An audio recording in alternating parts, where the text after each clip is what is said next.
Buenos días, una cálida bienvenida al séptimo episodio de nuestra serie de seminarios web de los premios Holcim organizados en colaboración con Ecogradia. Mi nombre es Andrés Ramírez, soy planificador urbano e investigador en la Universidad de California, Los Ángeles, y hoy tengo el gusto de moderar este seminario. Los premios Holcim, que han sido organizados por la Fundación desde el 2004, están diseñados para apoyar y empoderar aceleradores de cambio para la construcción sostenible. Durante las últimas décadas, el concurso ha reunido cerca de 30,000 candidaturas de más de 100 países abarcando 5 regiones geográficas. Este último ciclo, del 2023, recibió un total de 500 presentaciones y de las elegibles, un distinguido panel de jurados seleccionó a 20 ganadores. El título del seminario web de hoy es Regeneración Urbana, Diseño de Ciudades Conscientes del Agua, y me complace ver que personas de más de 25 países se han registrado para unirse a este seminario. Hoy nos acompañan Juan Carlos Cano y Laura Urueña, quienes compartirán sus proyectos, al igual que sus ideas sobre temas de sostenibilidad en sus respectivas partes del mundo. Juan Carlos Cano es socio de Cano Vera Arquitectura. Su proyecto Utopía Estrella Iztapalapa en Ciudad de México ganó el Premio de Oro para la región de América Latina. Y Laura Urueña es la directora de Geográfica Sur. Su proyecto Memorias del Agua en Río Negro, Colombia, ganó el Premio de Reconocimiento Holcim Awards 2023 para la región de América Latina. Juan y Laura, ¿pueden acompañarme, por favor? Hola Andrés, hola Laura. Hola Andrés, hola Juan, un gusto, muchas gracias. Bienvenidos. En nombre de la Fundación Holcim, estoy encantado de que puedan estar con nosotros hoy. Laura, tú estás actualmente en Colombia y Juan Carlos está en México. Es bastante temprano para los dos. Para mí, de hecho, en Los Ángeles también es muy temprano, como el seminario lo hacemos en distintas zonas con horarios diferentes para nuestros presentadores y para ustedes, nuestro público. Nos gustaría agradecerle por su interés y su participación y también por madrugar. Antes de comenzar, unas palabras para el público. Habrá una sesión de preguntas y respuestas al final, después de nuestra conversación. Los invito a que escriban sus preguntas en el cuadro de comentarios e intentaremos incluirlas al final si el tiempo lo permite. Bueno, Juan Carlos y Laura, es un gran placer conocerles. Permítanme comenzar con unas citas de los paneles del jurado sobre sus respectivas presentaciones. Comienzo con Juan Carlos.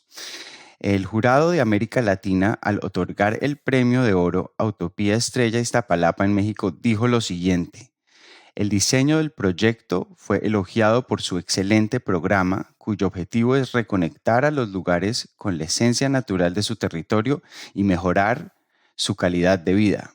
La provisión de nuevos espacios públicos e instalaciones sociales y culturales mostró el compromiso del proyecto en atender las necesidades de la comunidad. También fue muy apreciado el enfoque del proyecto hacia el reciclaje, lo que resalta excelentes prácticas responsables en la gestión de desechos. Laura, continúo contigo. El jurado de América Latina, al otorgar el premio de reconocimiento a Memorias del Agua en Río Negro, dijo lo siguiente: este proyecto de diseño sostenible ofrece un sistema de parques que mejora significativamente los ecosistemas y revitaliza el hábitat local. La relevancia del proyecto para la región latinoamericana es evidente, ya que los cuerpos de agua a menudo se descuidan a pesar de su crucial importancia ecológica. El proyecto transmite un mensaje poderoso, destacando la urgente necesidad de revalorizar y recuperar los ríos y los sistemas acuáticos en general. Antes de comenzar la conversación formalmente, les voy a pedir a los dos que nos expliquen, por favor, de qué se trata su proyecto brevemente y quizás también que respondan a los comentarios del jurado. Empecemos contigo, Juan Carlos. Sí, gracias, Andrés. Bueno, el proyecto de Utopía Estrella Iztapalapa se ubica en el barrio Iztapalapa, en la Ciudad de México. Bueno, que es un lugar muy grande, es un barrio, un municipio de 1.800.000 personas, con poco espacio público, poco equipamiento. Y lo que hicimos acá, en un tiradero de basura, de cascajo, más o menos de 3 hectáreas de extensión, la alcaldía recuperó este espacio, recuperó, digamos, como todo el área para hacer equipamiento público, y lo que tratamos de hacer es transformar este espacio, intervenir en este espacio para hacer una utopía, que es este programa de la alcaldía para ligada a los cuidados públicos, al espacio público, y transformarlo en una serie de edificios que reciclan este cascajo, reciclan todo este espacio para transformarlo en equipamiento cultural, deportivo y social. Digamos, esta área también está ligada a la planta de tratamiento de Cerro de la Estrella. El Cerro de la Estrella, digamos que es uno de los espacios más importantes de Iztapalapa, y se liga, toda esta infraestructura se liga a la planta de tratamiento, con lo cual también, de estas 3 hectáreas que teníamos, 1 hectárea se transforma en un humedal que se conecta a la planta y que recicla todo el agua para la zona, ¿no? Gracias, Juan Carlos. Laura, continuemos contigo. ¿Podrías resumir tu propuesta? Sí, claro, gracias Andrés.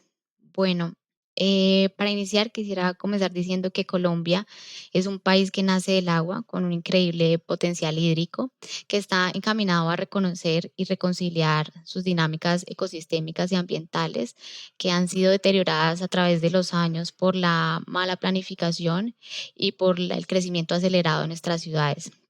Nuestro proyecto Memorias del Agua está ubicado en el municipio de Río Negro, Antioquia, que es un territorio de cuencas, un territorio de montañas, en donde van convergiendo muchas quebradas en el centro, que es el Río Negro.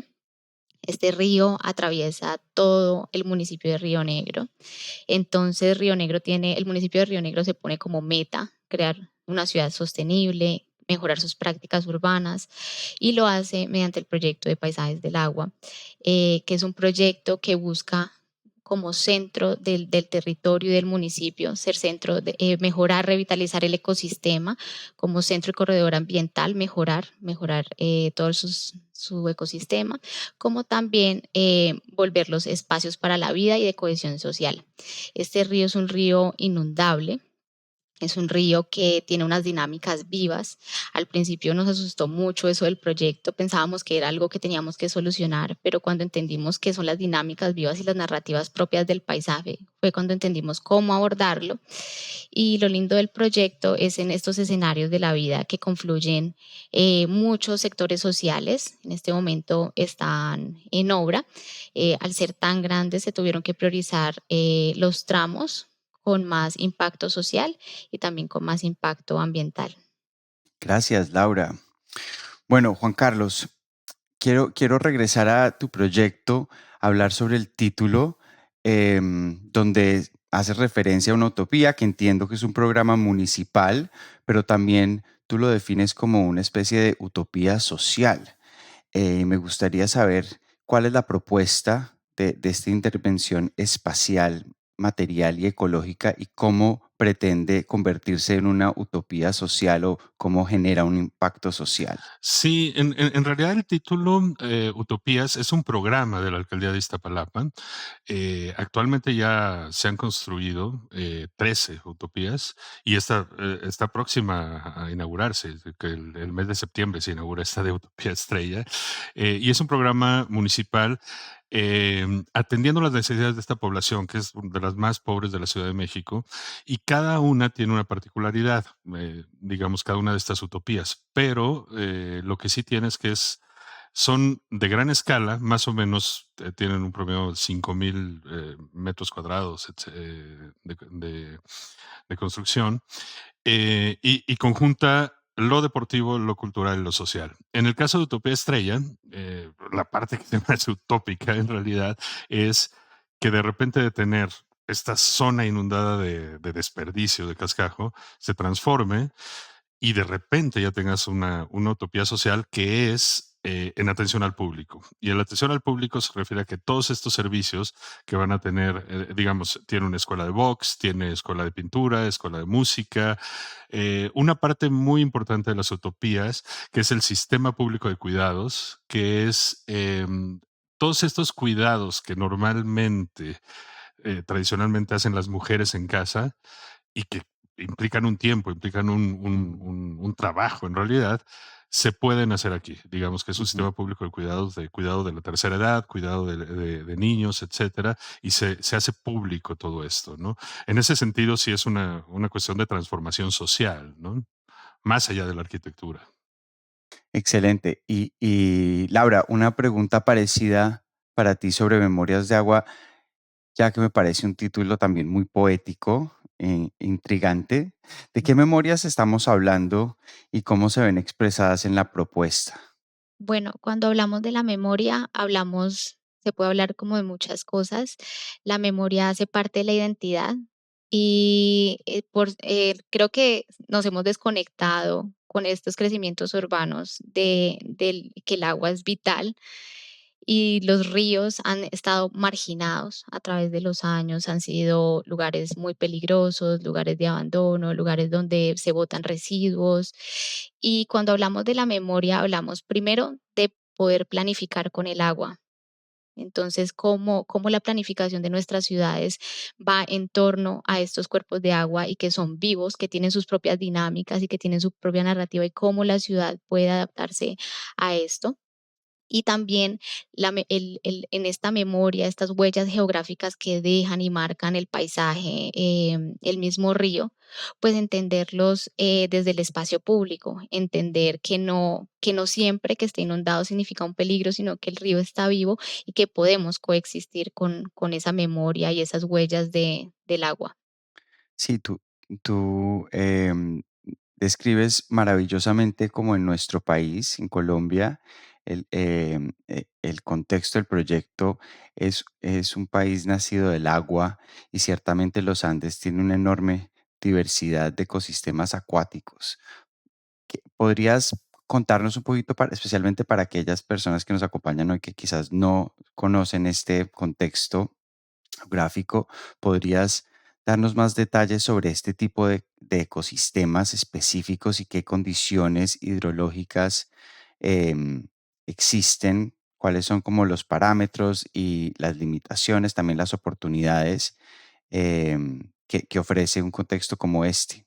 Claro, Río Negro, al ser un territorio montañoso, se compone de muchas quebradas que convergen en el Río Negro. Entonces, a este sistema hídrico se le conoce como la estrella hídrica de Oriente, que es todo un macroexistema hidrológico muy importante, uno de los más importantes del país. Y al converger tantas quebradas, es por esto que, y por las altas precipitaciones en las montañas, es por Ujú. eso que se inunda y también el Río Negro, el municipio está ubicado en el Valle de San Nicolás, es decir, que es donde el río llega y ya entra con otra velocidad, empieza a desplazarse, por eso también sus formas meándricas. Ese Valle de San Nicolás está ubicado casi que al final de la cordillera central Y es ahí cuando entonces las huellas del tiempo y del agua van cambiando. Nosotros para este proyecto empezamos a trabajar con hidrólogos y empezamos a entender el agua, que el agua no siempre sigue ese mismo ritmo, sino que tiene periodos de 5, de 15, de 20, de 100 años, en donde el río se podría hacer con unos estudios un cálculo como de ese lenguaje, de esa narrativa para poder entender el territorio. Sí, ya veo dónde viene la memoria, el tema de la memoria, como de esos ciclos repetitivos que también son temporales. Sí. Juan Carlos, retomemos contigo. Para mí uno de los aspectos más poderosos de tu propuesta fue ver la disposición de transformar no solo el entorno construido, sino también las formas en que pensamos y nos comportamos en relación con él. Ustedes describen eso como una forma de pedagogía. ¿De dónde viene esta pedagogía que incorpora el tema del agua, incorpora otras de las instalaciones públicas que mencionabas antes y nos puedes de pronto explicar un poquito más cómo funciona ese concepto? Sí, el proyecto de la utopía está ubicado, como es en el Cerro de la Estrella, en la ladera del Cerro de la Estrella, pero ahí también se ubica la planta de tratamiento de Cerro de la Estrella, así se llama, que es una de las plantas de tratamiento de aguas negras más grandes de la Ciudad de México. Algunos de ustedes ubicarán Xochimilco, este lugar de Ujú. canales en la Ciudad de México. Si esta planta deja de operar, Xochimilco se seca en una semana. Es así, digamos, la dimensión de esta planta de tratamiento. Entonces, era un poco la idea de poder conjuntar un proyecto social de reciclaje con la infraestructura existente. Parte del proyecto, o sea, la parte de la alcaldía son los edificios y después la compañía de aguas que se llama SACMEX de la Ciudad de México opera la planta y se creó un humedal urbano que se conecta a esta planta de tratamiento y se hace un sistema terciario de recuperación del agua. Este humedal más o menos tiene 1 hectárea de dimensión y la utopía, los edificios se meten a están como, digamos, mezclados con este humedal. Ahora, la parte pedagógica en realidad es que la utopía por sí misma tiene otra serie de humedales de otra escala que corren a lo largo de los edificios. Es una serie de patios que corren ahí los humedales. Y un poco la idea es que todos los visitantes puedan visitar tanto el humedal urbano como los humedales pequeños y entiendan la dimensión de cómo funciona el agua. Es decir, que de repente de la planta de tratamiento tú entiendes que de aquí el agua tiene una función urbana, una función, digamos, de la cuenca del Valle de México, y al mismo tiempo tú puedes entender a pequeña escala ese mismo sistema, ¿no? Ese mismo sistema y que lo sientes, lo tocas, vas, o utilizas un baño y entiendes que esa agua está ahí, ¿no? Esa es la parte, digamos, más interesante de la parte pedagógica relacionada al agua, ¿no? Ujú. Bueno, ya conocimos un poco ambos proyectos y me parece que es un buen momento para dar un paso atrás y preguntarnos, bueno, ¿qué tiene que ver el agua en la regeneración urbana? Muchas veces las personas, los urbanistas pensamos que construir ciudad se trata más que todo del material construido y se nos olvida la importancia del agua, el papel que juega no solamente en la ciudad, sino en el enfoque regenerativo. Para ustedes, ¿cómo es, qué rol tiene el agua cuando piensan en el diseño y cuando entran en proyectos como los que están discutiendo hoy? Bueno, para mí, con la experiencia del proyecto de Memorias del Agua, creo que es vital planificar con el agua porque hace que entendamos mejor nuestras ciudades y su misma geografía, cómo el paisaje es de importante porque es la fuente de nuestra vida y también como sociedad. Yo creo que incluso todos lo sentimos en la pandemia, el encierro en la casa, todos queríamos ir a abrazar un árbol. Era algo tan básico que muchas veces lo normalizamos y no sabíamos que lo necesitábamos tanto. Entonces, parte de esa regeneración urbana, pues aparte del el tema del cambio climático, también es un tema como fundamental humano. Entonces, creo que es vital que las ciudades entiendan eso, para poder cuidar el planeta y cuidar también nuestra salud. Sí, en un contexto, pensando ahorita en un contexto como la Ciudad de México, que contradictoriamente es una ciudad donde falta el agua y se inunda. Es un poco absurdo, ¿no? En épocas de lluvia se inunda y de repente no tienes agua potable que corre. Entonces, esa es una gestión del agua que, digamos que no tiene sentido, o ahora entendemos que no tiene sentido, ¿no? Eh, Particularmente Iztapalapa es un lugar que normalmente hay falta de agua. Y creo que si no se empiezan a hacer esta serie de proyectos, y ahorita bien lo decías, Andrés, pensamos que construir es hacer edificios y construir es generar más masa, ¿no? Y creo que tenemos que cambiar esa perspectiva, ¿no? Tenemos que de alguna manera entender que es una transformación de territorio lo que tenemos que buscar y que lo importante es casi lo no construido o reutilizar lo construido y darle una prioridad a estas partes que en realidad de repente ni siquiera nos damos cuenta porque en relación al agua normalmente están fuera de nuestra vista, ¿no? Y casi que un buen propósito, eso es lindísimo del proyecto de Memorias del Agua, ¿no? Es visibilizar toda esta parte de saber cómo funciona, que los ríos están vivos, ¿no? Ujú. Hay algo que me gustaría añadir ahí con lo que dice Cano, y es que no pensar con el agua en la planificación hace que tengamos entornos vulnerables, como en el caso de México, que cuando llueve se inunda, y lo mismo pasa en Río Negro, que uno de sus tramos fue canalizado por la mala planificación y no entender, y hace que hayan entornos vulnerables con la inundación y que nuestras ciudades sufran de la inundación en vez de tener el contacto adecuado y el cuidado, pues, de estos sistemas que están vivos. Ujú. De acuerdo. Yo pienso que uno de las dificultades gira en torno a la falta de conocimiento y a veces incluso formación profesional que el agua y la atención a la hidrografía no hace parte prioritaria de el currículum académico.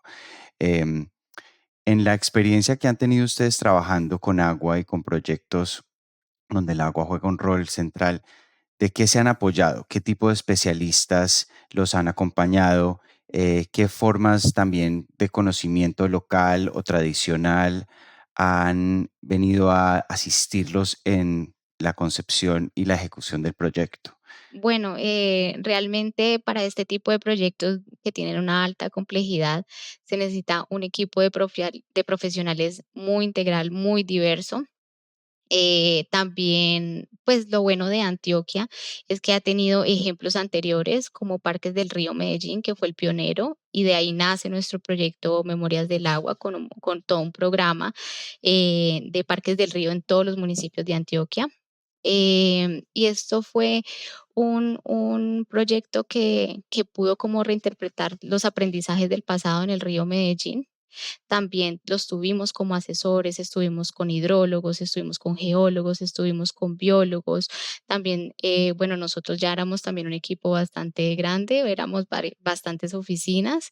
El municipio nos apoyó mucho y empezamos a aprender pues cómo se manejan. En Colombia se manejan, por ejemplo, el tema de los sistemas urbanos de drenaje sostenibles que nos han que en el espacio público lo van acompañando y van captando toda esa agua para devolverla filtrada y un poco, pues, en mejor calidad del agua nuevamente al río.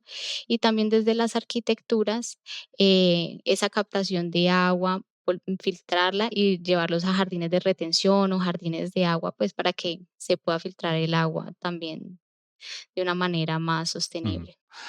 Y bueno, en nuestro caso, creo que esta combinación, ahorita que mencionabas de los sistemas técnicos contemporáneos y tradicionales, creo que cada uno tiene su posición y digamos cómo puedes utilizarlo, ¿no? En este caso de Iztapalapa, claro, tenemos una planta de tratamiento muy... eh, fue hecha en los años 70 del siglo XX, o sea, es una tecnología vieja pero reciente y que funciona muy bien hasta el día de hoy, ¿no? pero con estas nuevas, digamos, el hecho de que acepte una compañía de agua poner un humedal y que el humedal sea parte del servicio público de agua, digo, vamos de gane, ¿no? En específico, trabajamos con Riparia, que son especialistas en hacer humedales y en sistemas hídricos como a una gran escala, y muchas personas que intervinieron, obviamente. Y al mismo tiempo, ahorita recuerdo como el área de Xochimilco en México, que es un área tradicional de sustentabilidad acuática, ¿no? Sustentabilidad hídrica, de cómo por medio de estos territorios llamados chinampas, que eran pequeños islotes rodeados de aguajotes, de árboles que asientan raíces, absorben agua, detienen la tierra y se vuelve una tierra muy, digamos, muy apta para la agricultura y que por mucho tiempo funcionó así la Ciudad de México. Después nos la cargamos, ¿no? Y después ya la deshicimos, pero por mucho tiempo funcionó y sigue funcionando en ciertas zonas, cada vez menores por la condición urbana de esta ciudad con un crecimiento dramático, pero creo que podemos retomar de todos lados, ¿no? Retomar tanto de conocimiento tradicional como de conocimiento contemporáneo y sobre todo visibilizarlo. Y hay un punto que creo que es importante y que tenemos suerte actualmente. Normalmente en México las obras públicas, las obras de gobierno, ignoraban todo el tema del agua. Y creo que, por lo menos en nuestra experiencia aquí en Iztapalapa y en lo que está sucediendo hoy en día, creo que es un momento en el que están retomando este tema del agua y de darle la importancia necesaria desde el gobierno y desde la inversión pública, ¿no? Que normalmente no le hacían caso porque no se ve, no es rentable, no se puede inaugurar, Sí, total. etcétera, ¿no? Y creo que ahora sí hay un cambio de paradigma en ese sentido, ¿no? O sea, nosotros hemos tenido muy buena experiencia de decir, claro, vayan, el agua es el tema, ¿no? Ujú. Sí, sí, de acuerdo. Yo estoy acá tratando de anotar todas estas observaciones importantes. Quisiera también que habláramos un poco sobre la, la- la regeneración urbana en cuanto al tema de diseño participativo, porque ambos proyectos hablan sobre procesos de participación y de em, como de apoyo comunitario. ¿Cómo fue ese proceso en cada uno de sus respectivos contextos? ¿Cómo influyó, por ejemplo, esa participación en el esquema final? Eh, comencemos esta Sí, vez contigo, Juan va. Carlos. Digo, aquí fue muy importante, digamos, el diseño arquitectónico como tal, o más bien el programa arquitectónico, fue definido por, digamos, entes varios. Gente de la alcaldía, nosotros como proyectistas, como gente de diseño y sobre todo la comunidad inmediata, ¿no? La comunidad inmediata que son 250,000 personas, ¿no? Entonces hay una liga, está muy bien organizada una liga entre la alcaldía y estas personas con representantes y los programas, digamos, había 3 líneas, como ya les había dicho, deportiva, social y cultural, pero ya los programas específicos de esto se determinaban con las decisiones de la comunidad. Es decir, la escuela de boxeo salió en uno de estos, digamos, en estas juntas que se tenían, ¿no? O, por ejemplo, todo este sistema de cuidados, donde hay una relación intrínseca en cómo van a funcionar y, digamos, eh, en un mismo espacio o en un mismo patio, casa, que son como lo estamos manejando, están las personas de la tercera edad, los niños con una biblioteca infantil y las mujeres que tienen un spa, por ejemplo, ¿no? Entonces, tienen un sistema de lavado gratis que pueden llegar ahí, lavar su ropa, dejar a los niños, cuidar a los ancianos y mientras darse un masaje, ¿no? Y un temazcal, meterse, etcétera, ¿no? Entonces, todo eso fue determinado como en un diálogo continuo, ¿no? Entonces, es una parte fundamental, creo. Ujú. Sí, eso que dice Cano del diálogo es supremamente importante. Digamos, por ejemplo, en el caso de nosotros, somos 5 oficinas, está Cosme Arquitectura, Rojas Arquitectura, TAP Arquitectura, MS Arquitectura y nosotros Geográfica Sur. y nosotros pudimos apoyar todos esos temas participativos con la comunidad. Al ser el río tan extenso, tenía contactos con diferentes puntos de la ciudad, o sea, diferentes sectores sociales, unos vulnerados por el agua, otros más culturales, otros más deportivos, tenía diferentes vocaciones y nos tuvimos que dialogar con todos los biólogos, todo el tema de la avifauna que también es muy, muy fuerte, los deportistas. Y hay dos puntos que quisiera rescatar del proyecto, que es donde se evidencia eso, y es el contacto que tuvimos con los estudiantes. Los estudiantes, digamos que río abajo estudiaban, ellos vivían arriba del río, entonces tenían que cruzar el río, pero no tenían un puente por donde cruzar y cruzaban por un puente vehicular por donde pasaban. Entonces, en esas conversaciones con los estudiantes les preguntábamos como qué se sueñan, qué quieren de este proyecto, y ellos decían, yo quiero estudiar al lado del río, quiero aprender del Ujú, río. Entonces hicimos un puente para ellos con escenarios para estudiar, escenarios pedagógicos de estancia, que un puente no fuera solo cruzar, sino tener la experiencia que ellos tanto ujú, soñaban. ujú, Otro de los puntos también muy importantes para nosotros, que fue el primero que se construyó, y se llama el sector de Malecón de las Playas. Era un espacio muy vulnerado, era espacio de expendio de droga, mucha inseguridad, basura, y cuando esas personas entendieron que tenían un parque, entendieron que tenían como un antejardín, que su antejardín siempre fue el río, y empezaron a cambiar las dinámicas, hablar con ellos, pues al principio siempre fue en compañía de sociólogos que nos acompañaban en estos temas delicados, pero luego ver el cambio, el Día de las Velitas, pues fue un éxito aquí en Colombia, que ujú, se celebra en diciembre, y cómo cambió las dinámicas, y cuando los niños colonizan el espacio, como que, y también las personas de la tercera infancia y las familias llegan, desplazan este otro tipo de actores que cambian, pues, las dinámicas de un sector.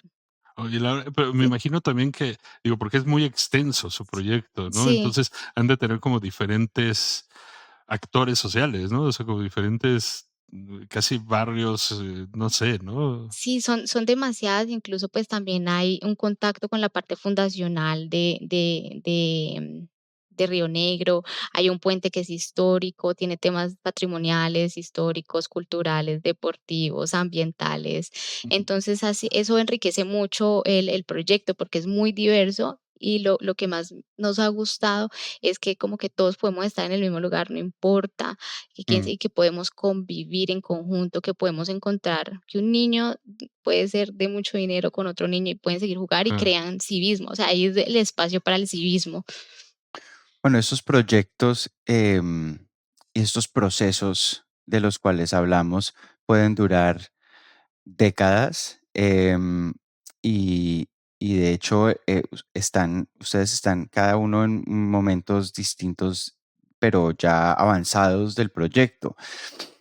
A medida que empieza a realizarse el proyecto, surge la pregunta, ¿cómo se define y cómo se evalúa el éxito de una intervención como esta? Ya que han comenzado a ver que se terminan, que se entregan distintas partes. Juan Carlos, tú que estás muy cercano a entregar en septiembre, ¿cómo comienzan a interpretar algunos de estos resultados? No solamente ustedes como equipo de diseño, sino también las comunidades, los expertos con quienes trabajan, las contrapartes del Estado o de la municipalidad. sí, y digo, es una parte muy importante y que nosotros cuando empezamos este proyecto nos daba miedo por el siempre hay un tema, digamos, de mantenimiento a largo plazo de Ujú, cómo va a funcionar esto. Ahora, tuvimos la suerte de que esto está dentro de este sistema de utopías y no fueron de las primeras que se construyeron, sino esta es una segunda etapa de esta construcción de la alcaldía. Y las otras ya están en uso. Entonces se puede dar como esta visión de cómo van funcionando, qué errores pueden ir teniendo. Y ya cuando llegamos a, digamos, a la planeación de esta, ya había como muchas cosas corregidas. Y el ejemplo que ahorita tenemos son las que ya están en uso, que llevan como 3 años, 2 años algunas funcionando. Y claro, lo que es sorprendente es, son un éxito, son un éxito social, digamos, por la cantidad de gente que las utiliza y por la dimensión que de repente cobró esto, ¿no? Hay una cosa en la Ciudad de México, muy dividido, digamos, el oriente y el poniente. El oriente normalmente es, digamos, un sector social mucho más, con menos recursos, y el poniente tiene mucho más dinero. Y las cosas normalmente se hacen del lado poniente. Y una de las premisas fue, ¿por qué en el oriente no se hacen las cosas con la calidad que se hacen del otro lado? ¿No? Casi Ujú. con esta cosa, digamos, de balance social. Y el experimento ha resultado sorprendente. Es decir, abren una de estas utopías y de repente hay como una inscripción, son gratuitas, pero hay una inscripción como de registro de personas y en un día se acaban, ¿no? O sea, de repente está lleno. Entonces, en toda la cuestión de uso, han sido un éxito. El tema es el dinero del mantenimiento, ¿no? Y que creo que eso es lo que está gestionando ahora, digamos, la alcaldía, la municipalidad, lo que está haciendo es crear un fondo a largo plazo para poder mantener estas utopías, ¿no? Porque está la cuestión gratuita, ¿no? Que la alcaldía quiere mantener, pero necesita recursos. Curiosamente, todas estas se han hecho, digamos, con cero deuda, digamos, con recursos de la alcaldía, pero sin endeudarse, y eso creo que es positivo. Entonces, digo, eso me da al menos esperanza de que pase esto también en Estrella, ¿no? Sí, algo pues también muy similar con cómo medir el éxito de estos proyectos con lo que dice Cano. Pues lo primero es como la comunidad, la aceptación de la comunidad, la apropiación de ellos, eso creo que es como lo más valioso y lo más impactante cuando uno ya lo ve construido e incluso ve cosas inesperadas que uno no sabía que ese lugar tenía como esas potencialidades de ese lugar, pero la misma comunidad ya tiene una lectura como tan propia que conquistan el lugar, eso creo que también se determina como el éxito. Y también algo que me parece como que determina el éxito es que la misma ciudadanía se apropia tanto de estos proyectos que ya no es como un proyecto de una bandera política, sino que ellos mismos exigen Mm, ciudad, mm, exigen mantenimiento, exigen el segundo tramo, ya saben y conocen del proyecto, entonces se vuelve un proyecto de ciudad, un proyecto de la comunidad.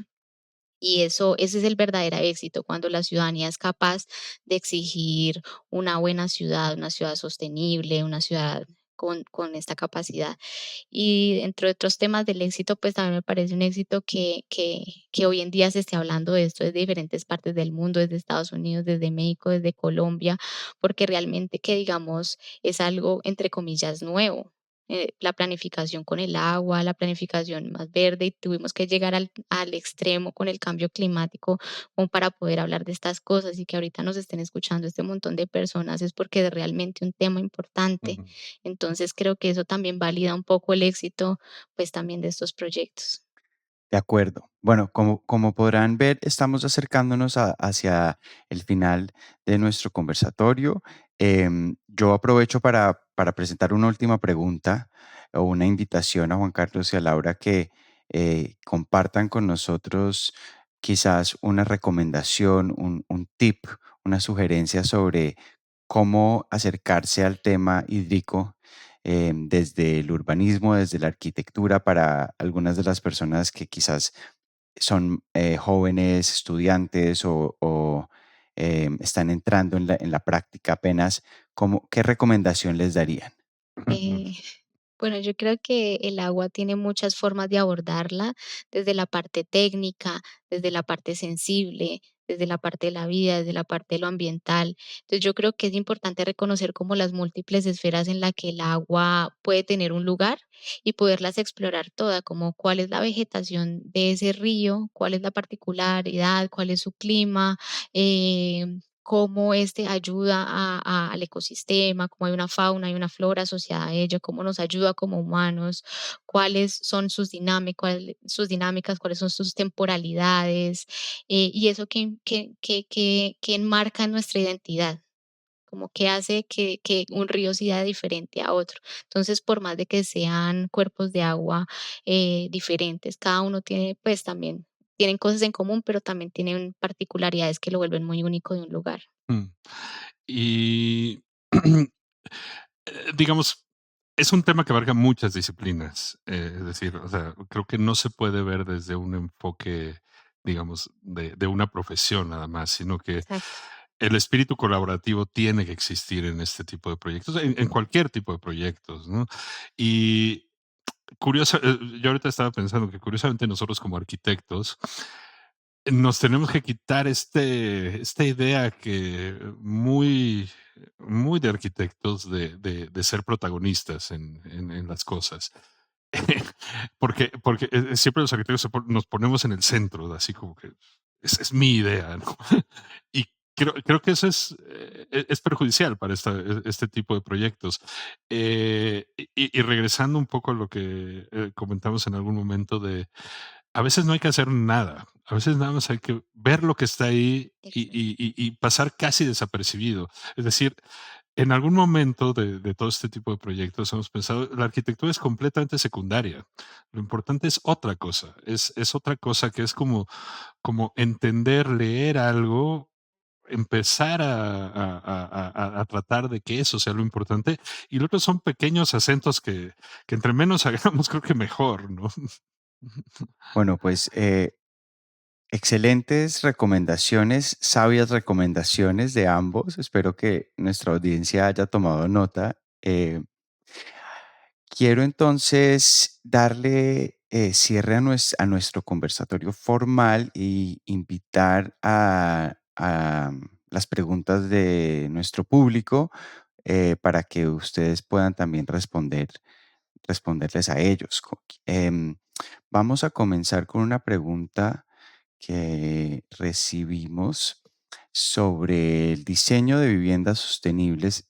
Em, Quiero preguntar cómo diseñar viviendas sustentables en Colombia que respeten la arquitectura vernácula y las necesidades culturales de las comunidades indígenas como la Saliva en Orocue, Casanare.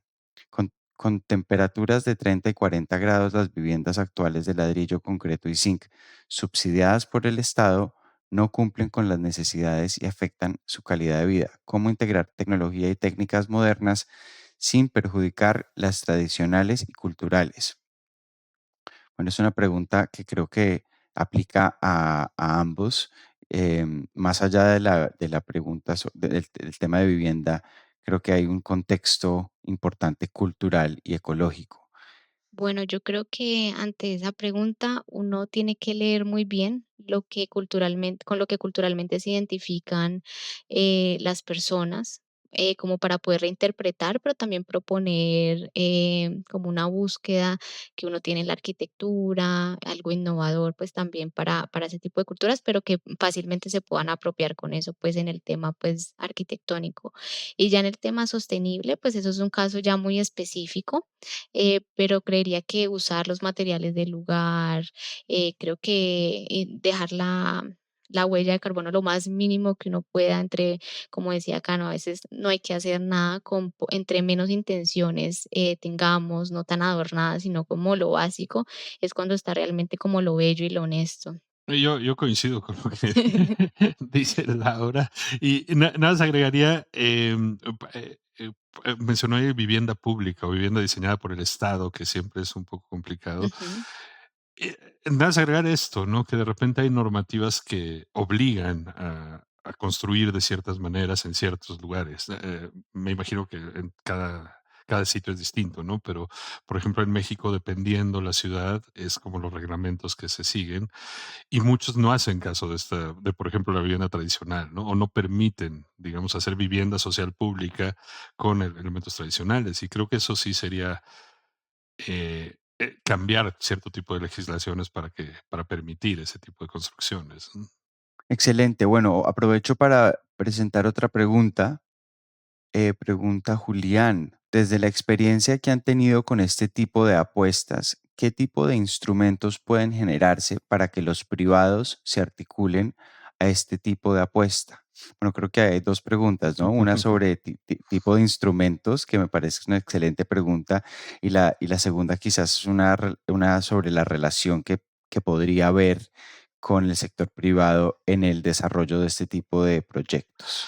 Y creo que pensando ahorita en la pregunta del sector privado, a veces el sector privado, digo, evidentemente el sector privado pone como prioridad las ganancias, ¿no? Y pone en prioridad como cierto tipo de negocio. Y eso de pronto también se pierde a largo plazo, porque al menos que sean dueños, los que son inversionistas y que hacen negocio y lo sacan, pues su interés es a corto plazo. Entonces, las, este tipo de intervenciones o de manejo del agua o de manejo de la energía, etcétera, son ahorros a largo plazo Ujú. normalmente, ¿no? Es decir, es muy rentable a largo plazo porque pues, estás dejando de utilizar recursos. Entonces, es un gran tema porque ¿cómo haces para balancear que alguien se interese en esto? Pensando que la rentabilidad es distinta, ¿no? Y claro, siempre se puede obligar, pero creo que debemos de llegar a este punto donde no tengas que obligar, porque digamos que la obligación como ley y esto lo que te hace es casi que regular que es necesario que de pronto las construcciones tengan ciertas reglamentaciones, lo cual así tiene que ser. Pero también cambiar, digamos, el paradigma mental y decir, no solo es eso, es también como tener la conciencia de que estamos en un punto clave de cómo estamos transformando nuestro medio ambiente, ¿no? Ujú.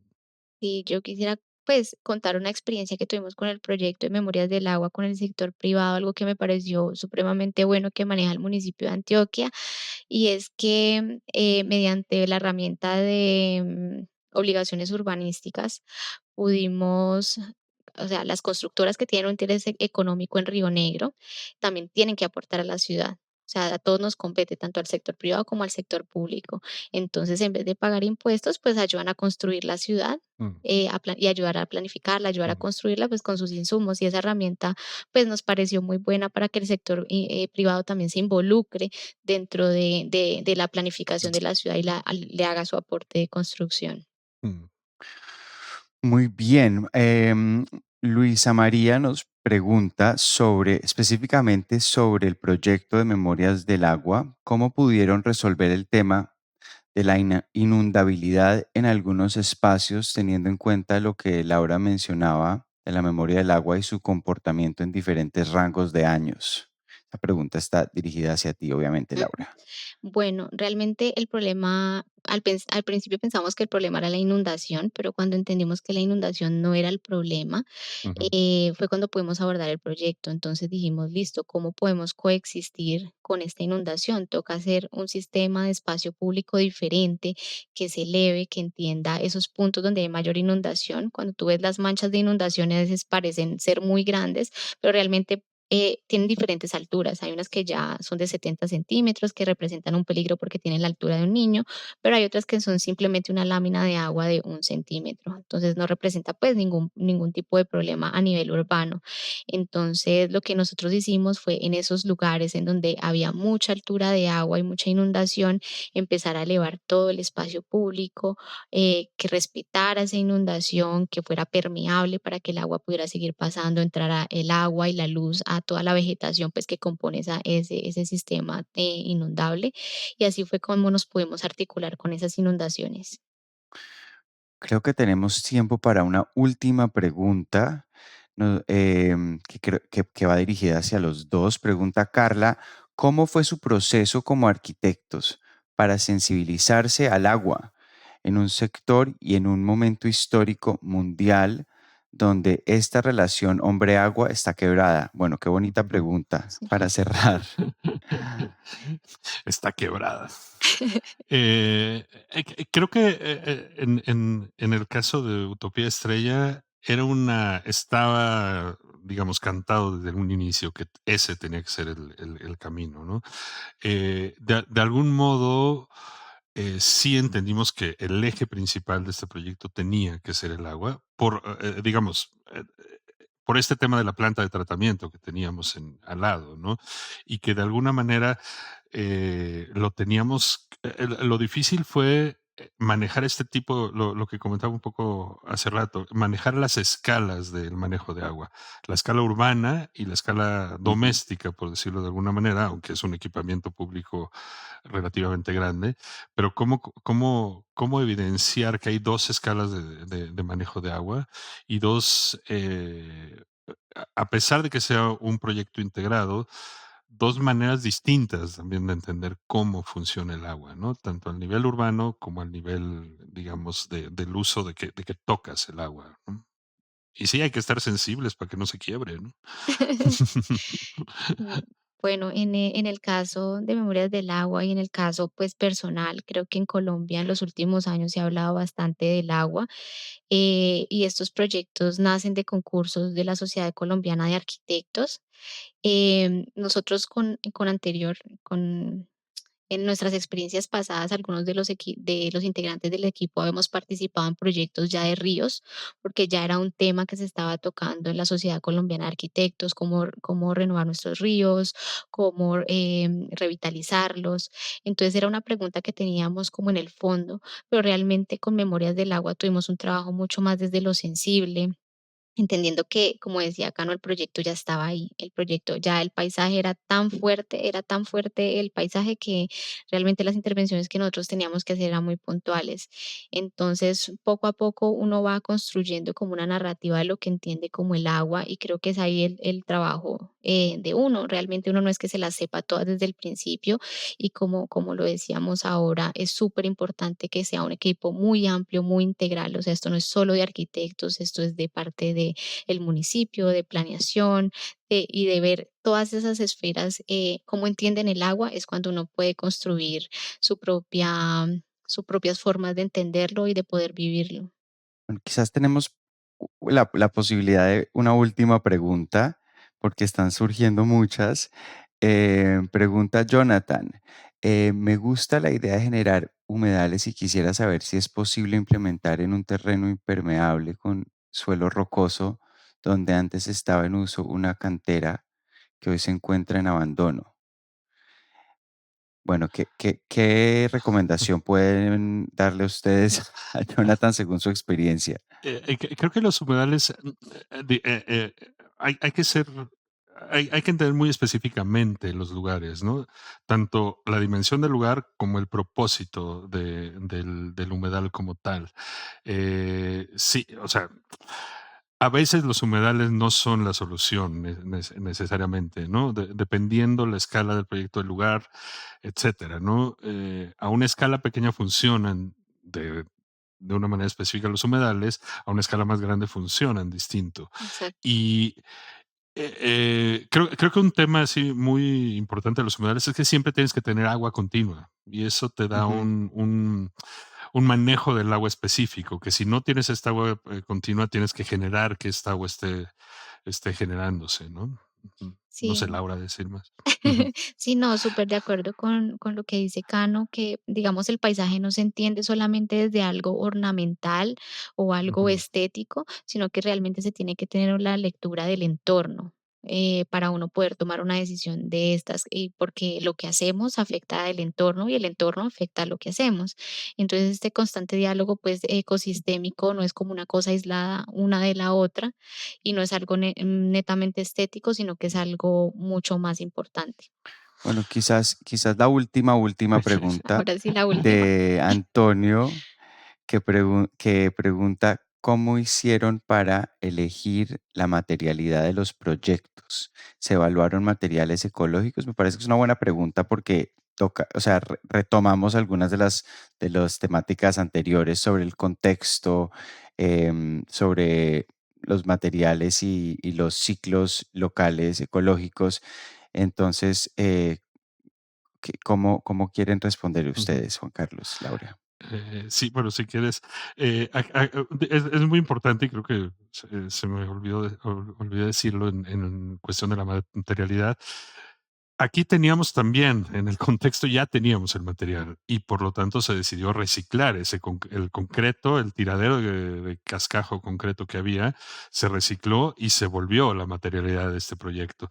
En realidad, aquí todos los pavimentos del proyecto todo el concreto utilizado para los humedales, tanto para las tinas de los humedales como para los sistemas de filtración, todo se hizo con concreto reciclado del sitio. Entonces, este concreto se reutilizó, o sea, la materialidad estaba ahí y había que reutilizarla. Originalmente la idea es que todos los edificios iban a ser de este concreto, aunque al final por tiempo, por cuestiones térmicas, por cuestiones de cierta calidad. En los edificios como tal, los bloques no se usaron de este concreto, sino ya se usó un tabique, ¿no? Que tenía más... Y ahí sí fue un análisis, digamos, de la materialidad.